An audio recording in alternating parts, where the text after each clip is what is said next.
morning, good afternoon or good evening or whatever time you're watching this video. पहले GMAT होता था 3 घंटे का, अब हो गया 2 घंटे 15 मिनट का. But don't relax yet. It's actually harder. हाँ जी, हम बात करने वाले हैं इस वीडियो में आज everything you need to know about GMAT 2026. अब अगर चाहे आप पहली बार GMAT के बारे में सुन रहे हो या फिर ऑलरेडी उसकी प्रिपरेशन शुरू कर चुके हो, this video is going to be your complete walk through. तो बिना किसी देर के चलिए शुरू करते हैं. सबसे पहले let's understand what exactly is GMAT. GMAT का फुल फॉर्म है ग्रेजुएट मैनेजमेंट एडमिशन टेस्ट. ये एग्जाम कंडक्ट करता है एक इंटरनेशनल ऑर्गेनाइजेशन जिसका नाम है GMAC यानी ग्रेजुएट मैनेजमेंट एडमिशन काउंसिल. ये टेस्ट उन स्टूडेंट्स के लिए बनाया गया है जो MBA या किसी और ग्रेजुएट लेवल मैनेजमेंट प्रोग्राम में एडमिशन लेना चाहते हैं. ये एग्जाम दुनिया भर में अवेलेबल है और बिजनेस स्कूल्स इस स्कोर को यूज करता है to evaluate your potential as a management student. आप चाहे किसी भी कंट्री में हो या फिर किसी भी बैकग्राउंड से हो, अगर आपने अपनी अंडर ग्रेजुएट डिग्री कंप्लीट कर ली है तो आप GMAT एग्जाम के लिए एलिजिबल हो. कोई स्पेसिफिक एज लिमिट नहीं है whether you are in your early 20s or even late 30s as long as you meet the basic education qualifications. ये एग्जाम आप दे सकते हो. अब बात करते हैं एग्जाम के मोड्स के बारे में.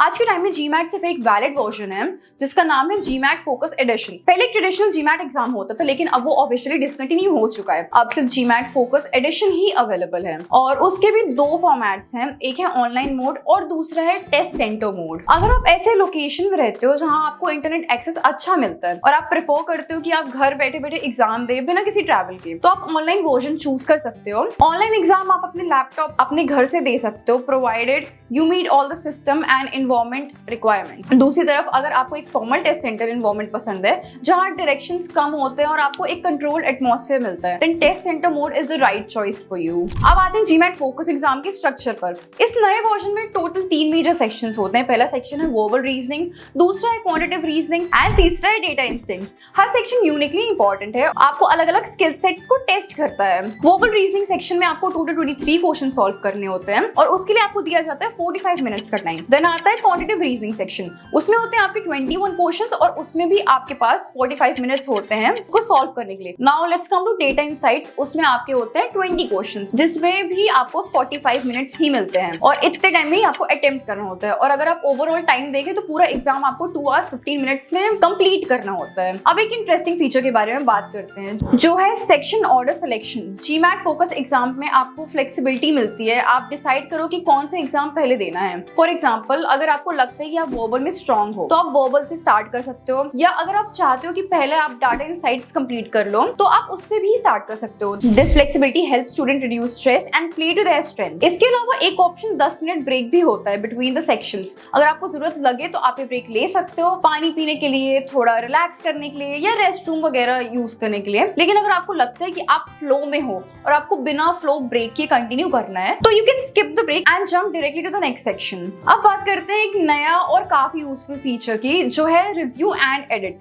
GMAT फोकस आपको अलाउ करता है कि किसी भी क्वेश्चन को मार्क कर सको फॉर रिव्यू. तो एग्जाम के दौरान आपको अगर लगता है कोई सवाल दोबारा देखना चाहिए तो आप उसे मार्क कर सकते हो. लेकिन ये बात ध्यान रखनी जरूरी है कि आप हर सेक्शन में सिर्फ 3 रिस्पॉन्सेज तक एडिट कर सकते हो चाहे आपने उस क्वेश्चन को मार्क किया हो या नहीं.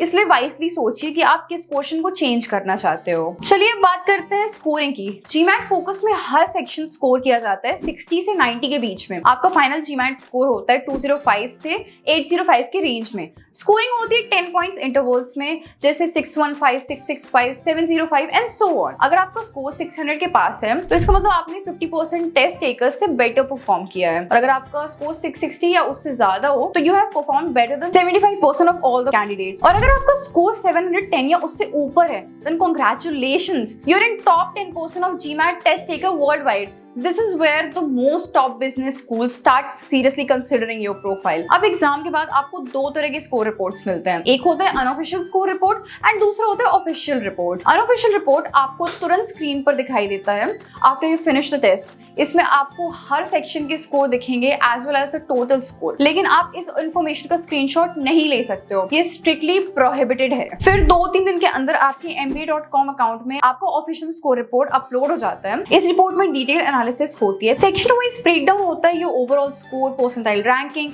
और कुछ इनसाइट्स भी होते हैं जो आपकी परफॉर्मेंस को समझने में मदद करते हैं. अब बात करते हैं स्कोर सेंडिंग की. जब आपको अपना ऑफिशियल स्कोर मिलता है उसके बाद आपके पास होता है 48 आवर विंडो. इस 48 आवर्स के अंदर आप अपना GMAT score free of cost भेज सकते हो अप टू 5 बिजनेस स्कूल। ये कॉम्प्लीमेंट्री फीचर है, लेकिन अगर आप 5 स्कूल से ज्यादा को स्कोर भेजना चाहते हो या अगर आपने वो 48 आवर विंडो मिस कर दिया है तो आपको हर एडिशनल स्कोर रिपोर्ट के लिए पेमेंट करना पड़ेगा। नाउ चार्जेस टाइम के साथ साथ चेंज होते रहते हैं, so I recommend you check the latest pricing before sending your scores. Score validity के लिए क्लैरिटी होना बहुत जरूरी है। GMAT स्कोर वैलिड रहता है 5 ईयर्स के लिए, 5 years from the date of your exam.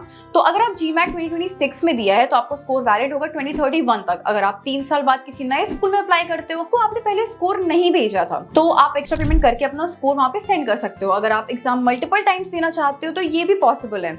GMAC allow करता है कि आप कैलेंडर ईयर में मैक्सिमम 5 बार GMAT अटेम्प्ट कर सकते हो, लेकिन हर 2 अटेम्प्ट्स के बीच में मिनिमम 16 डेज का गैप होना चाहिए। लाइफ टाइम में कोई लिमिट नहीं है, आप कितनी भी बार GMAT दे सकते हो, लेकिन प्रैक्टिकल एडवाइस यही है कि इतना रिपीट ना हो कि आपके कॉन्फिडेंस या फाइनेंसेस पे बर्डन पड़े। एंड फाइनली चलिए बात करते हैं GMAT के कॉस्ट के बारे में। GMAT फोकस एग्जाम का कॉस्ट वेरी करता है based on the mode. Online version cost है अप्रोक्सीमेटली $300, जबकि टेस्ट सेंटर वर्जन थोड़ा चीपर है, around $275। And by the way ये हर साल प्राइस बढ़ता ही है, so it's important that your preparation is solid and focus, ताकि आपको मल्टीपल अटेम्प्ट्स की जरूरत ना पड़े। So this was the complete guide of GMAT 2026। हमने कवर किया exam structure, sections, duration, scoring, और अगर मैंने कुछ भी मिस आउट कर दिया हो तो let me know in the comment section. And अगर आपको कोई भी डाउट है throughout the whole video, मैंने कॉन्टैक्ट डिटेल्स दे दिए डिस्क्रिप्शन बॉक्स में, या फिर आप कमेंट बॉक्स में भी पूछ सकते हो कोई भी अगर आपके doubts. So till then stay tuned for more videos like this. I post career regarding videos, I post college reviews and everything you need to know about management.